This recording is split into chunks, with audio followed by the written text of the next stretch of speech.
नमस्कार, सुबह 8 बजे के समाचारों में आपका स्वागत है। मैं हूं अलका सिंह। समाचारों में सबसे पहले हेडलाइंस।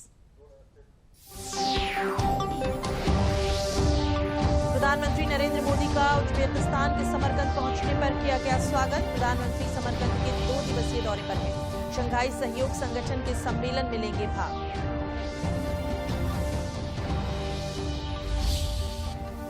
लखनऊ में गुरुवार से 2 दिवसीय स्मार्ट ग्राम पंचायत राष्ट्रीय कार्यशाला का किया जा रहा है आयोजन। मुख्यमंत्री योगी आदित्यनाथ ने कार्यशाला का किया उद्घाटन।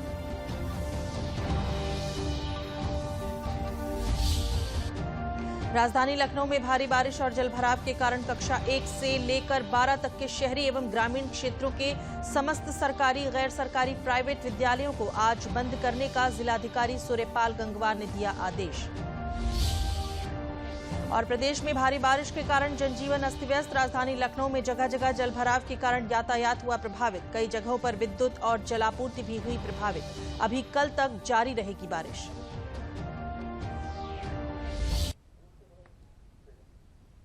समाचार विस्तार से। प्रधानमंत्री नरेंद्र मोदी उज्बेकिस्तान में शंघाई सहयोग संगठन के राष्ट्राध्यक्षों की परिषद की बैठक में हिस्सा लेने के लिए समरकंद पहुंच गए हैं। समरकंद पहुंचने पर उज्बेकिस्तान के प्रधानमंत्री अब्दुल्ला आरिपोव ने पीएम मोदी की अगवानी की। परिषद की बैठक में क्षेत्रीय और अंतर्राष्ट्रीय मसले प्रमुखता से चर्चा का केंद्र रहेंगे।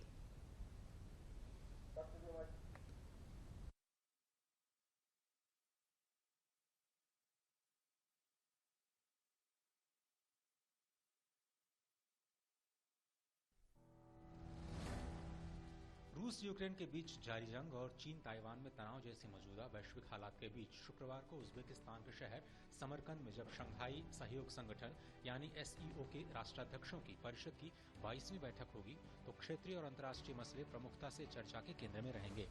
रवाना होने से पहले प्रधानमंत्री ने अपने बयान में कहा, मैं एससीओ शिखर सम्मेलन में सामयिक, क्षेत्रीय और अंतर्राष्ट्रीय मुद्दों, एससीओ के विस्तार और संगठन के भीतर बहुआयामी और पारस्परिक रूप से लाभकारी सहयोग को और मजबूत करने पर विचारों के आदान प्रदान के लिए तत्पर हूं। उज्बेकिस्तान की अध्यक्षता में व्यापार, अर्थव्यवस्था, संस्कृति और पर्यटन के क्षेत्रों में आपसी सहयोग के लिए कई निर्णय लिए जाने की भी संभावना है। सम्मेलन के लिए समरकंद शहर पूरी तरह से तैयार है। शहर की सड़कें एससीओ देशों के झंडों से पटी हैं। प्रधानमंत्री का शुक्रवार सुबह शिखर सम्मेलन में भाग लेने का कार्यक्रम है। सम्मेलन में आम तौर पर 2 सत्र होते हैं। पहले सत्र में एससीओ सदस्य हिस्सा लेंगे और दूसरे सत्र में पर्यवेक्षक और विशेष आमंत्रित सदस्यों के हिस्सा लेने की उम्मीद है। शिखर सम्मेलन के दौरान नेताओं के पिछले 2 दशकों में संगठन की गतिविधियों की समीक्षा करने और भविष्य में बहुपक्षीय सहयोग की स्थिति और संभावना पर चर्चा होने की उम्मीद है। शिखर सम्मेलन में सामयिक, क्षेत्रीय और अंतर्राष्ट्रीय मुद्दों के साथ ही संगठन के विस्तार, क्षेत्र में सुरक्षा, व्यापार और पर्यटन को बढ़ावा देने जैसे विषयों पर बात होगी। We expect that the discussions during the summit would cover topical, regional and international issues, reform and expansion of SCO, the security situation in the region, our cooperation perspective in the region, including strengthening connectivity as well as boosting trade and tourism in the region. शिखर सम्मेलन के इतर प्रधानमंत्री की कुछ द्विपक्षीय बैठकें भी होने की संभावना है। Prime Minister will hold bilateral meetings with the President of Uzbekistan and some other leaders on the sidelines of the summit. PM's participation in this summit is a reflection of the importance that India attaches to the SCO and its goals. This is also tied to our approach and engagement with the region as a whole. सम्मेलन में SCO सदस्य देशों, पर्यवेक्षक देशों के नेता, SCO के महासचिव, एससीओ क्षेत्रीय आतंकवाद विरोधी संरचना यानी RATS के कार्यकारी निदेशक, तुर्कमेनिस्तान के राष्ट्रपति और अन्य आमंत्रित अतिथि भाग लेंगे। भारत सम्मेलन में लगातार आतंकवाद के खिलाफ सहयोग पर जोर दे रहा है। प्रधानमंत्री मोदी की उज्बेकिस्तान यात्रा को लेकर वहां रह रहे भारतीय समुदाय में खासा उत्साह है। ताशकंद में भारतीय समुदाय के लोगों के एक संगठन इंडिया क्लब ताशकंद ने उज्बेकिस्तान में भारतीय राजदूत के माध्यम से पीएम मोदी के लिए उपहार भेजा है। क्लब ने सम्मान के प्रतीक के रूप में पीएम मोदी का एक चित्र एक उज्बेक वॉल कारपेट पर चित्रित कर भेजा है। इंडिया क्लब की ओर से जारी आधिकारिक बयान में कहा गया, आज उज्बेकिस्तान में रह रहे 1800 भारतीयों की ओर से इंडिया क्लब ताशकंद ने उज्बेक वॉल कारपेट पर आपका चित्र आदर के स्वरूप बनाया है। आपसे विनम्र निवेदन है कि इस छोटे से उपहार को स्वीकार करें। इंडिया क्लब का गठन 10 वर्ष पहले हुआ था। इसका मकसद उज्बेकिस्तान में रह रहे भारतीयों को एक मंच पर जोड़ कर रखना है। 2017 में भारत के संगठन के पूर्व सदस्य बनने के बाद से पीएम मोदी हर साल एससीओ में भारतीय प्रतिनिधि मंडल का नेतृत्व कर रहे हैं। 2020 और 2021 में प्रधानमंत्री मोदी ने वर्चुअल फॉर्मेट में हिस्सा लिया था। लखनऊ में कल ग्रामीण समुदाय का सशक्तिकरण कोई पीछे न छूटे विषय पर पंचायती राज मंत्रालय, भारत सरकार द्वारा लखनऊ में आयोजित 2 दिवसीय स्मार्ट ग्राम पंचायत राष्ट्रीय कार्यशाला की शुरुआत हुई। कार्यशाला का उद्घाटन प्रदेश के मुख्यमंत्री योगी आदित्यनाथ ने किया।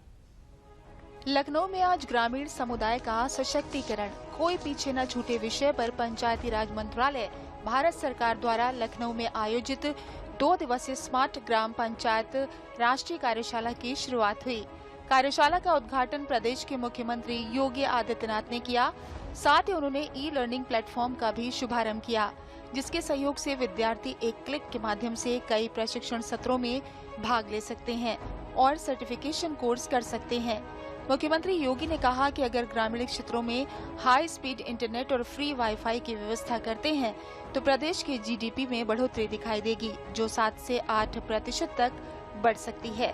साथ ही उन्होंने कहा कि एक स्मार्ट पंचायत की परिकल्पना को साकार करने के लिए अच्छी सड़क, शुद्ध पेयजल, अच्छी स्वास्थ्य व्यवस्था, अच्छी शिक्षा, ग्राम पंचायतों के कार्य प्रणाली में पारदर्शिता और जन शिकायतों के त्वरित निस्तारण को बेहतर करना आवश्यक है, जिस पर हमारी सरकार कार्य कर रही है।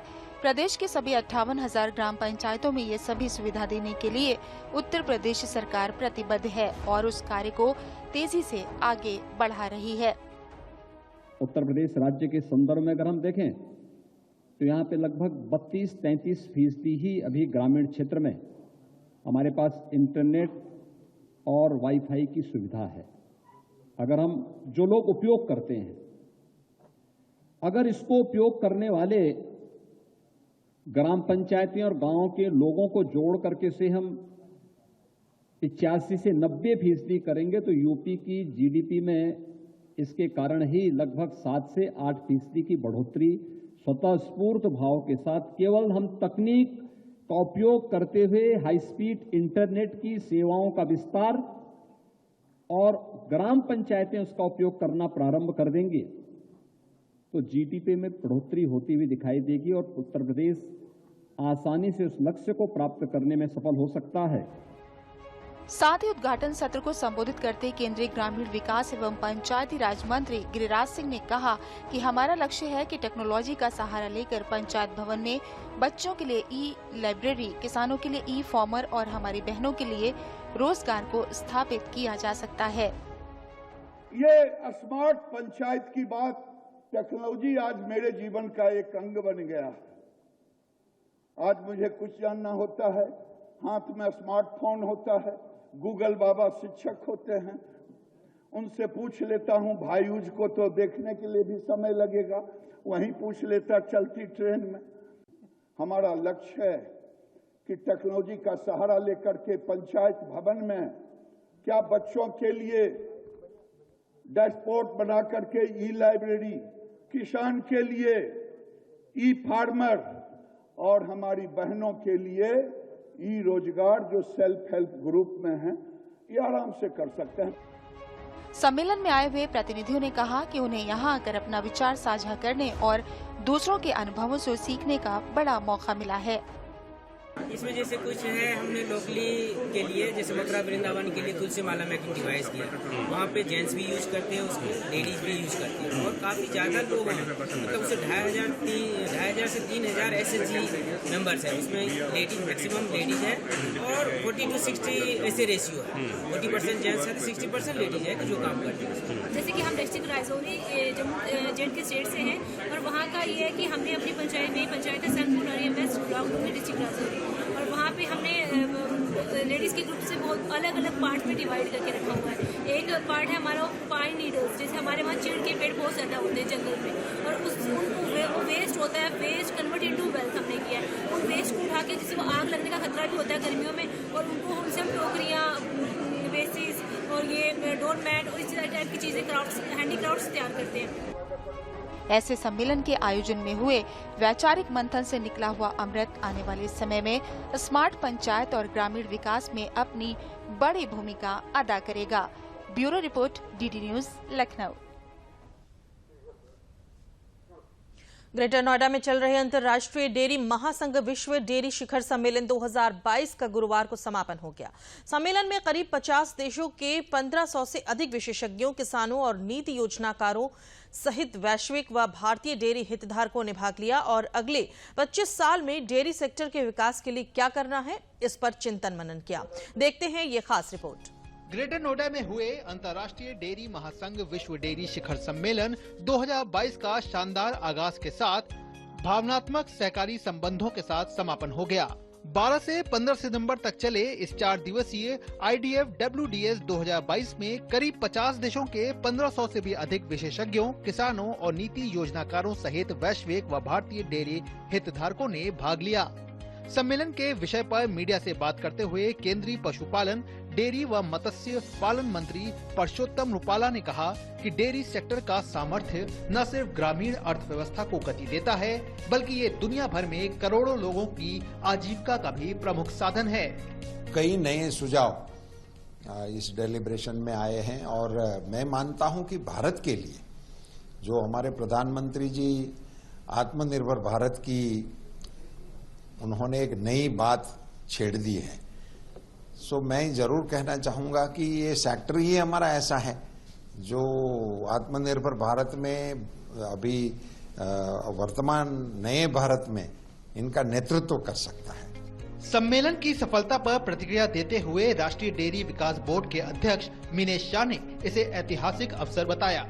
छोटे छोटे किसान मिलके एक मास प्रोडक्शन नहीं, लेकिन प्रोडक्शन बाय मासिस का जो मिल्क हम करके दुनिया में नंबर 1 बने हैं, उसको वो सिस्टम को दुनिया के सामने बताना, उसको दिखाना, ये बहुत ही बड़ा एक मौका मिला है हमें, ये अपॉर्चुनिटी मिली है। और आज जहाँ पे इतने सारे देशों से मिलके 300 फॉरेन डेलीगेट्स आए हैं, अपनी अपनी वो जो टेक्नोलॉजी के बारे में अपने अपने विचार जब रजू करेंगे, एक अपॉर्चुनिटी प्राप्त होगी, उनसे बात करें, उनसे सीखें और हम फिर अपने देश के लिए एक्सपोर्ट को कैसे बढ़ावा दे सके, वो भी एक बड़ी अपॉर्चुनिटी मिलेगी। सम्मेलन में मौजूद विदेशी विशेषज्ञों ने भारतीय डेयरी सेक्टर को भविष्य का बड़ा बाजार बताते हुए सहकारिता से जुड़े भारत के संतुलित डेयरी इकोसिस्टम को लेकर भारत सरकार के प्रयासों की सराहना की। Very interesting to see the dairy in India. It's very different to what we know, and it gives us an opportunity to understand how dairy works in India. I came to learn about Indian dairy industry and dairy processing and farming, and it was a quite interesting experience here. Conference में लगे stall पर dairy से जुड़े अंतर्राष्ट्रीय तकनीक को देख प्रगतिशील किसान व सहकारी दुग्ध उत्पादक संघों के प्रतिनिधि भी खुश हुए। ग्रामीण भारत को सशक्त करने में डेयरी उद्योग का बहुत बड़ा योगदान है। आज जो दूध बेच करके, जो दूध के सहारे किसान कमा रहा है, न वो धान से अकेला है, न ही गेहूं से अकेला है।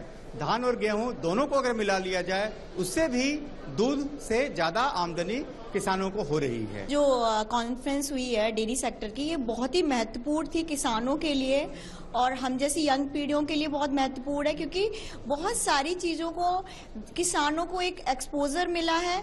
क्योंकि जो हमारे डेयरी सेक्टर के किसान होते हैं वो छोटे किसान होते हैं और उनको इस तरीके के एक्सपोजर से एक नए इनोवेशन की तरफ और एक नया कॉन्फिडेंस बिल्ड होता है। लगभग 9 लाख अभी किसान लगभग जुड़े हुए हैं, तो उसमें अगर 30% महिलाएं हैं और वो जुड़ी हुई हैं।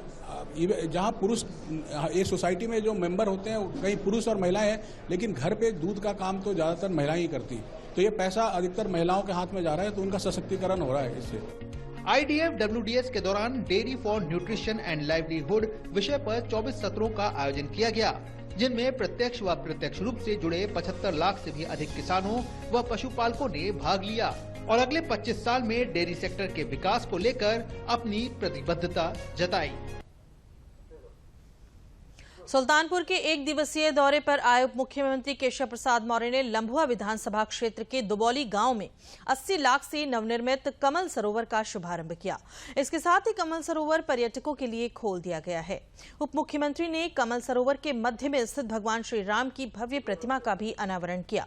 इसके पूर्व उप मुख्यमंत्री ने सुल्तानपुर जिला कलेक्ट्रेट परिसर में विकास कार्यों एवं कानून व्यवस्था की समीक्षा बैठक की। उप मुख्यमंत्री केशव प्रसाद मौर्य ने कमल सरोवर में नौका विहार करके महिला स्वयं सहायता समूह की महिलाओं को प्रोत्साहित किया। उप मुख्यमंत्री ने कहा कि डबल इंजन की सरकार ने प्रदेश के अंतिम व्यक्ति को विकास योजनाओं से लाभान्वित किया है और हमारी सरकार ने महिला सशक्तिकरण के लिए अभियान चलाया है। उन्होंने कहा कि कानून व्यवस्था को सुदृढ़ करना हमारी प्राथमिकता है। विकास कार्यों में पारदर्शिता एवं भ्रष्टाचार से मुक्ति के लिए हमारी सरकार कटिबद्ध है। डबल इंजन की सरकार देश में माननीय मोदी जी के नेतृत्व में, प्रदेश में आदरणीय योगी जी के नेतृत्व में, जो विशेष तौर से गरीब कल्याण के लिए, गांव और नगर के विकास के लिए, महिला सशक्तिकरण के लिए, नौजवानों के उज्जवल भविष्य के लिए, रोजगार के लिए, जो उद्यमी हैं उद्यम को बढ़ावा देने के लिए जो आवश्यक कदम है वो उठाने की दृष्टि से की बैठक में आवश्यक निर्देश दिए गए। कानून व्यवस्था हमारी सरकार की प्राथमिकता है। विकास की योजनाओं में भ्रष्टाचार को समाप्त करके जो लाभार्थी है उस तक वो लाभ पहुंचाना, ये हमारी सरकार का संकल्प है। प्रदेश भाजपा अध्यक्ष भूपेंद्र चौधरी ने गुरुवार को बस्ती में मंडल के पदाधिकारियों एवं जनप्रतिनिधियों के साथ संगठनात्मक बैठक में भाग लिया। इस बैठक में बस्ती, सिद्धार्थनगर और संत कबीर नगर के पार्टी पदाधिकारी और जनप्रतिनिधियों ने हिस्सा लिया। इस अवसर पर मीडिया से बात करते हुए प्रदेश अध्यक्ष ने सपा अध्यक्ष अखिलेश यादव पर हमला बोलते हुए कहा कि सपा अध्यक्ष का क्रियाकलाप अराजकता की तरफ बढ़ता हुआ दिखाई दे रहा है। उन्होंने कहा कि जब 19 सितंबर से विधानसभा का सत्र आहूत है, जिसके अंदर वो अपनी समस्याएं उठा सकते हैं, ऐसे में विधान भवन पर धरना प्रदर्शन करना औचित्य से परे है। इस अवसर पर उन्होंने कहा कि उनकी पार्टी आगामी लोकसभा चुनाव में 80 की 80 सीट जीतेगी। जनता में हमारा संवाद है, संपर्क है और उसी संपर्क संवाद के आधार पर और अपने नेतृत्व के प्रति जो हम लोगों ने काम किए हमारे लीडरशिप में, देश के प्रधानमंत्री जी ने, प्रदेश के माननीय मुख्यमंत्री जी ने, तो उसके आधार पर हम लोग जनता के बीच में जाएंगे, अपने कार्यकर्ता के विश्वास के आधार पर जाएंगे और निश्चित रूप से 100% लोकसभा की सीटें जीतने का हमारा लक्ष्य। विधानसभा का सत्र 19 तारीख से प्रारंभ। लोकतंत्र में सभी जनप्रतिनिधियों को, निर्वाचित प्रतिनिधियों को अपने विषय, क्षेत्र के विषय, जनता के विषय, सरकार के ध्यानाकर्षण के लिए विधानसभा, विधान परिषद में उठाने का अधिकार है। तो सत्र है। अखिलेश यादव अराजकता की तरफ बढ़ रहे हैं और इसलिए बढ़ रहे हैं कि उनके अपने परिवार, उनके घर, उनके चाचा, उनके रामपुर वाले चाचा, उनके पुराने सहयोगी उनके नियंत्रण में नहीं है, उनमें अंतर्विरोध है। उस विरोध को, उस आक्रोश को ढकने के लिए ये अराजकता फैलाने की कोशिश कर रहे हैं। लखीमपुर खीरी निघासन थाना क्षेत्र में 2 सगी दलित बहनों का शव पेड़ से लटका मिलने के बाद शवों का पोस्टमार्टम कर दिया गया है। गौरतलब है कि लखीमपुर खीरी जिले में एक बड़ी घटना सामने आई है, जहां निघासन कोतवाली क्षेत्र के तिमोलनपुरवा गांव में 2 सगी दलित बहनों का शव गन्ने के खेत में पेड़ से एक ही दुपट्टे से लटका पाया गया। मौके पर पहुंची पुलिस ने शव को कब्जे में लेकर पोस्टमार्टम कराया। वहीं घटनास्थल पर पहुंचे एसपी लखीमपुर खीरी संजीव के साथ ग्रामीणों की तीखी नोकझोंक भी हुई। पुलिस बल तैनात किया गया है। वहीं 2 दलित और नाबालिग सगी बहनों का पेड़ से लटका शव मिलने के बाद ग्रामीणों में आक्रोश है। लखीमपुर खीरी जिले में हुई ये घटना महिला सुरक्षा को लेकर एक बड़ा सवाल है।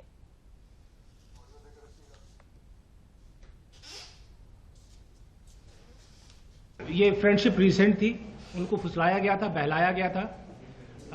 There was nothing which had come to our notice which was आपत्तिजनक। कोई भी आपत्तिजनक बात ऐसी नहीं थी, लेकिन कल बहला फुसला के लोगों को खेत में ले जाया गया है और उनसे इच्छा के विरुद्ध उनसे वहाँ पे उन लोगों ने शारीरिक संबंध बनाए।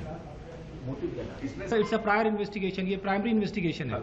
प्राइमरी इन्वेस्टिगेशन में बहुत ज़्यादा डिटेल्स डाइवर्ज कर पाना हमारे लिए संभव नहीं है। जो हमने प्राथमिक पूछताछ में चीज़ें पता की हैं वो आपसे बताई हैं। इसमें चीज़ें नहीं, सभी लोग जो 6 के 6 लोग हैं, सभी लोग हमारी हिरासत में हैं। इसमें एक लड़का जिसने इंट्रोडक्शन करवाया, जिसने मित्रता करवाई, छोटू, उसके बाद ये 3 लड़के, उसके बाद वो 2 लड़के, टोटल मिला के 6 लोग हैं। इस बीच एडीजी कानून व्यवस्था प्रशांत कुमार ने कहा कि पुलिस पूरी संवेदनशीलता के साथ मामले की छानबीन कर रही है। इस बीच पोस्टमार्टम रिपोर्ट में दुराचार के बाद गला दबाकर हत्या किए जाने का मामला प्रकाश में आया है।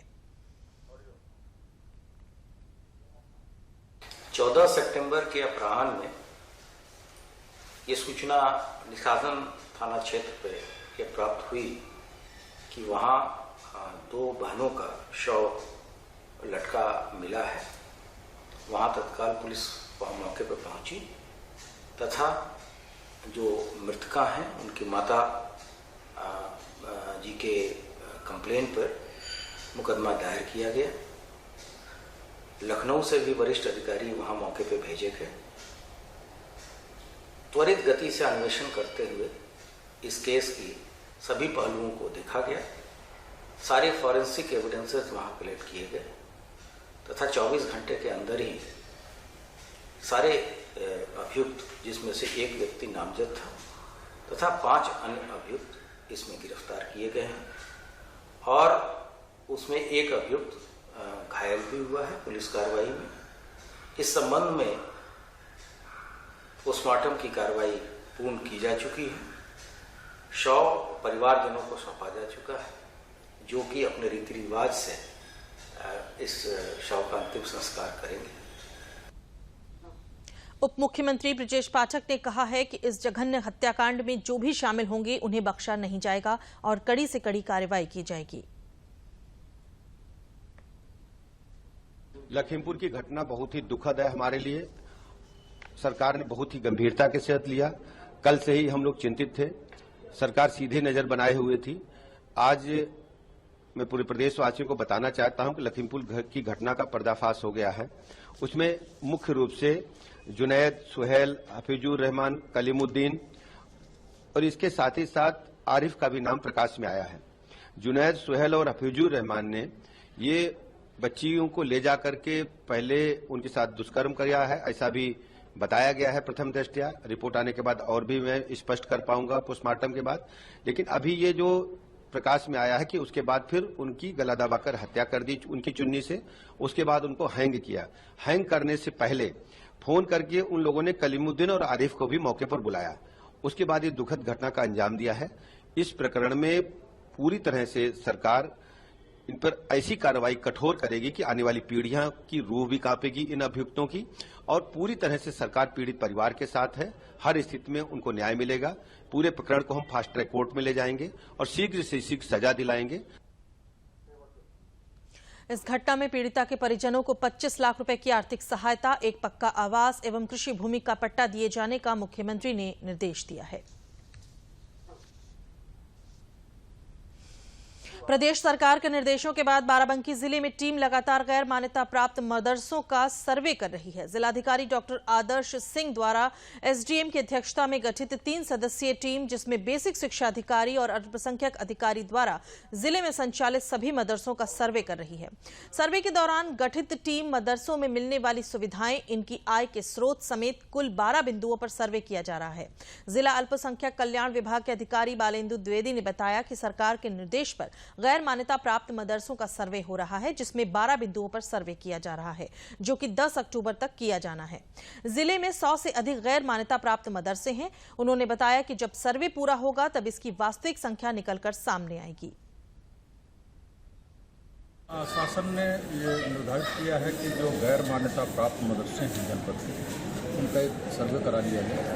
उनकी क्या इंफ्रास्ट्रक्चर हैं, कितने बच्चे पढ़ते हैं, कितने शिक्षक हैं, अपने निजी भवन पर हैं या किराए में चल रहे हैं, उनके संचालन के स्रोत क्या हैं। तो वो 12-13 बिंदुओं का एक फॉर्मेट है, उस पर हम लोग काम कर रहे हैं और 10 अक्टूबर तक ये कार्य पूरा किया जाना। तो आज हम लोगों ने जनपद द्वारा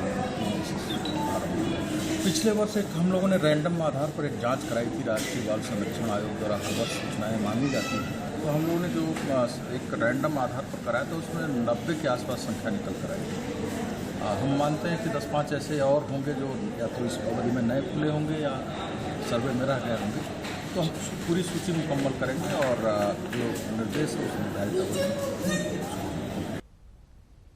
राजधानी लखनऊ में भारी बारिश और जलभराव के कारण आज कक्षा 1 से लेकर 12 तक के सभी स्कूल कॉलेजों को बंद करने का निर्देश जिलाधिकारी सूर्यपाल गंगवार ने दिया।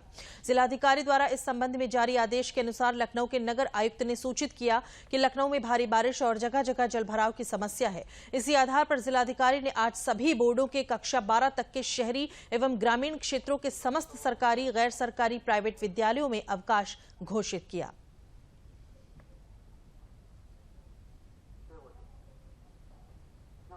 प्रदेश के कई भागों में पिछले 2 दिनों से हो रही बारिश के चलते तापमान में गिरावट दर्ज की गई है। राजधानी लखनऊ में जगह जगह जलभराव के कारण यातायात प्रभावित हुआ है और लोगों को कठिनाइयों का सामना करना पड़ रहा है। कई जगहों पर विद्युत और जलापूर्ति भी प्रभावित हुई है। भारत मौसम विज्ञान विभाग द्वारा जारी चेतावनी के अनुसार श्रावस्ती, बहराइच, लखीमपुर खीरी, सीतापुर, कानपुर देहात, नगर, उन्नाव, लखनऊ, बाराबंकी, आगरा, फिरोजाबाद, इटावा, औरैया, बरेली, पीलीभीत, बदायूं, जालौन और इसके आसपास के क्षेत्रों में गरज एवं चमक के साथ भारी बारिश की संभावना व्यक्त की गई है। वहीं हरदोई, फर्रुखाबाद, कन्नौज, कासगंज, एटा, इटावा, मैनपुरी, शाहजहांपुर और उसके आसपास के क्षेत्रों में भारी बारिश से बहुत भारी बारिश की संभावना व्यक्त की गई है, जबकि इन जिलों में 60 किलोमीटर प्रति घंटे की रफ्तार से हवाएं चलने का भी अनुमान व्यक्त किया गया है। मौसम विभाग ने चेतावनी जारी करते हुए कहा है कि लोग बहुत आवश्यक होने पर ही घरों से निकलें और अधिक से अधिक घरों में ही रहें। मौसम विभाग का अनुमान है कि फिलहाल अभी कल तक बारिश जारी रहेगी।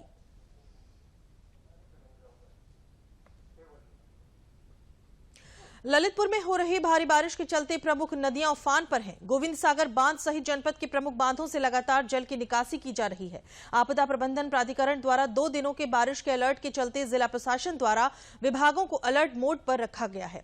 तालबेहट के थाना गांव अंतर्गत बकरी चराने गए 5 किसानों के बेतवा नदी के टापू में फंस जाने की सूचना पर बचाव दल द्वारा गोताखोरों एवं नाविकों के साथ सर्च एवं रेस्क्यू ऑपरेशन चलाकर ग्रामीणों को देर रात सकुशल निकाल लिया गया। लगातार बारिश के चलते मवेशियों तथा खरीफ की कटाई के लिए कड़ी फसल में नुकसान की सूचना पर जिला आपदा प्रबंधन प्राधिकरण एवं कृषि तथा राजस्व विभाग द्वारा टीमें गठित की गई हैं। लगातार 2-3 दिन से बारिश होने से हमारे यहाँ जो खड़ी फसल और खेत में और की कटी डराई फसल डरी है वो पानी से सड़ गई और पानी भरा हुआ है। जैसे हमारा कल्याणपुरा है, झरकौन है, हरपुरा है, कचनौंदा है, मेलवारा है, ये हमारे पास के न्याय पंचायत के गांव हैं। इन गांवों में पूर्ण नुकसान हो चुका है और हमारा किसान भूखों की कगार पर, यदि इसमें सरकार द्वारा कोई राहत राशि न मिली तो सरकार हमारा किसान भूखों की कगार पर पहुंच जाएगा। बारिश का जो रुख है वो थोड़ा सा और कठोर हो गया है, बारिश ज़्यादा हुई है। रात में आज बहुत बारिश हुई है, तो इसके लिए हम अपनी जो टीम, हमारी जो तहसील से लेखपाल की टीम है, कानूनगो की टीम है, इन सब को गांव में जा कर के जो किसी भी प्रकार की क्षति, जैसे हमारी पशुहानि, जनहानि, फसलों की हानि, इन सब का सर्वे कर 2 दिन का इनको समय दिया गया है कि 2 दिन में आप सर्वे कर लेंगे और जो भी नुकसान हुआ है इसका आकलन कर आप तहसील में जमा करेंगे, इसके बारे में बताएंगे, फिर इसके बारे में निर्णय लिया जाएगा। तो ये कार्य हमारे यहाँ से अभी बहुत तेजी से कराया जा रहा है। तालबेहट में बेतवा नदी से कुछ लोग फंसे हुए थे, उसमें हमारा बचाव दल ने उनको पूरी तरीके से सेफली उनको निकाल लिया है। कोई भी व्यक्ति इस तरीके से कोई जनहानि, कोई पशुहानि नहीं मिली। पर आपदा प्रबंधन प्राधिकरण ललितपुर के द्वारा इस समय 2 दिन का अलर्ट जो जारी हुआ था हमारे बारिश का, उसके तहत हम लोग अपने 5 इसी के साथ समाचार समाप्त हुए। नमस्कार।